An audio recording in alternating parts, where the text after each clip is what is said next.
عليكم ورحمة الله وبركاته. دي شقة دور تاني، أسانسير شغال ما شاء الله عليه، 4 أنفار مرتاح. الشقة كاملة العدادات، كهرباء ومية وغاز. الشقة 3 أوض وصالة، مساحتها 90 متر صافي. دي كده عندنا الصالة بتاعتنا اهيت. العداد الجاهز اهوت راكب. برج ما شاء الله عليه، واجهة ومدخل وسلم وحارس، كل حاجة خالصة فيه. دور مميز جدا، دور تاني. دي كده عندنا الصالة من طرق التوزيع، فيها 3 أوض ومطبخ والحمام.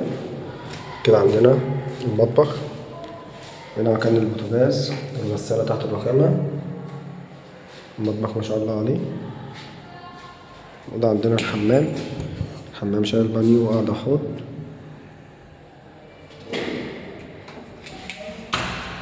هنا عندنا 3 أوض. كده عندنا أول غرفة معانا، وده ما شاء الله عليه اهيت. وده جنب ال3D.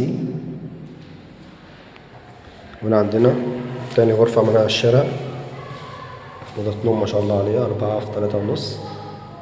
الشقة كلها جبسن بورد، والشباك ده على الشارع مش مجروحة، قدامنا بيت عيلة. وعندنا طرقة كبيرة اهيت. ودي الأوضة التالتة في البلكونة، برضو كلها جبس. شقة فيها تليفون أرضي، 3 عدادات، مية كهرباء وغاز، وأسانسير شغال.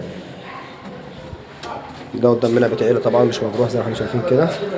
دي بلكونة اهيت معانا، وده الشارع بتاعنا. شقة جانبي من شارع 25، شقة خامس نمرة من العمومي.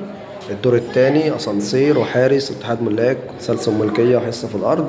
ما شاء الله عليها، مش محتاجة أي مصروف، كاملة جميع الخدمات، كهرباء ومية وغاز. ربنا يبارك لصاحب النصيب إن شاء الله.